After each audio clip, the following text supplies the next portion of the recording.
What's up, psychedelic investors? My name's James, and today we have a special episode for you. In this video, we're going to take a look back at our most recent episode, MindMed Suicide Headaches Trial Vanishes from website, easily our most controversial episode so far. So in it, we're going to do three things. First, I will give you an update on our communication with MindMed. Second, I'll reflect on some of the valid criticism I received on this video, and how that will affect our coverage going forward. Third, I will recap my opinions, taking into account said criticism. And as a fun extra, at the end of the video, we're going to read some mean comments.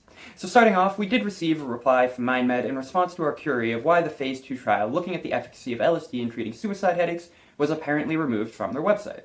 So in it, they respond that it can still be found in their investors deck, which is true. And we did cover that in our video.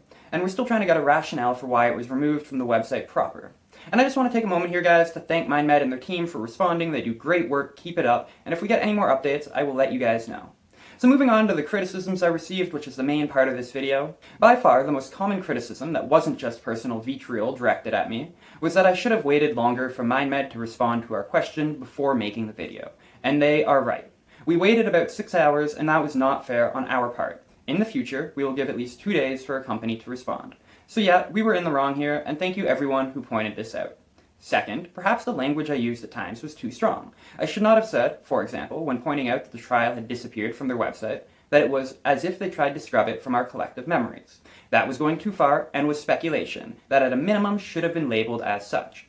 Though it was not my intention, it could have easily been viewed as me saying that the MindMed team was doing something nefarious. Third, as many commenters rightly pointed out, mentions of the trials can still be found in the company's older press releases, the newest of which is on June 8th. Now, we did mention in the video that it could still be found in the investors deck and that the document titled Management Discussion and Analysis for the quarter ended September 30th, but we failed to mention the press releases, so thank you for that. And just as a side note, we put a pinned comment at the top of that video to highlight this fact. So given these valid criticisms, where does that leave my thinking? Well, first and foremost, it doesn't change the fact that this is a story. It is undeniable that, whatever their reasons, MindMed made the decision to de-emphasize this particular trial on their website. It used to be highlighted near the top of their site and throughout it, and now you can only find mention of it in investors' documents. For anybody that wants to see this themselves, they can use the website archive.org to view the old website and compare it to the new one. So this is a story. Unless it was a mistake, they made a conscious decision to stop highlighting this trial, and it is valid to speculate on the reasoning behind this. It would be like if Tesla removed the Cybertruck from their website, it would be completely valid for YouTubers to speculate on the reasons behind it. Look guys, I don't view my job as pumping up the stock. I am insanely bullish on the company, and I am a long-term investor. I do believe the company is going to change the world and make early investors lots of money. In fact, my next video coming tomorrow is the MindMed bull case. That being said, if and when I see something that worries me a bit or is less than flattering, I will not hesitate to talk about it. In order to bring value to our community, I need to highlight any potential areas of concern. If I don't, I would just be a MindMed fanboy that doesn't add value to the conversation. Yes, I will take the valid criticism I received and apply them to future videos, but if I ever have something negative to say, I won't bite my tongue.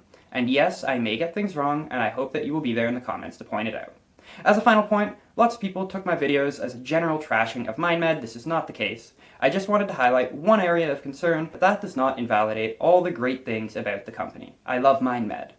So in sum, we should have waited longer for MindMed to respond before publishing the video, and we should have used less bombastic language. But that does not change the fact that MindMed de-emphasizing their Phase 2 trial to treat suicide headaches is a story. Unless they did this by accident, there was a reason behind it, and it is 100% valid to speculate on what this reason is. We will work hard to try to be fair in the future, but anyone who denies that this is something that can and should be discussed is just wrong. Now that we've gotten that out of the way, the internet is a dark and scary place, and anyone who wants to put out content should be wary of the trolls. With that being said, here are my favorite mean comments that we received. First and foremost, on a Facebook page, I received this comment.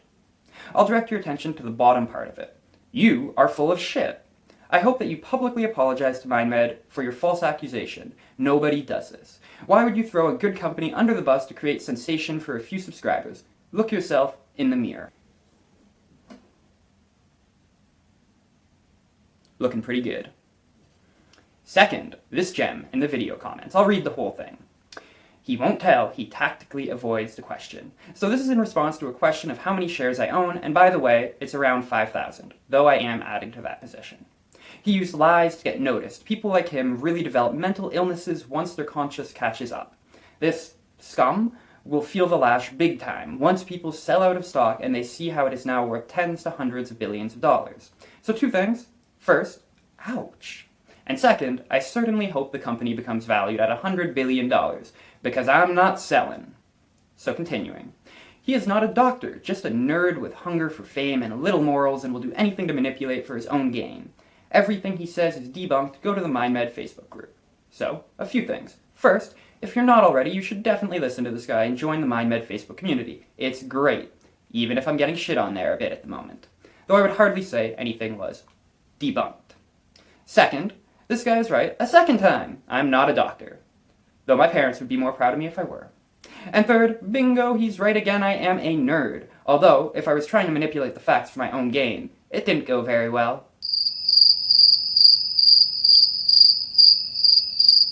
So that's our video, guys. I hope that tames some of the chaos in the comment section, because I'm sure that's going to happen. If you enjoyed this video, invest in the channel with your like and subscribe. You'll see a return on your investment as we continue to bring you relevant information, even if sometimes it's controversial.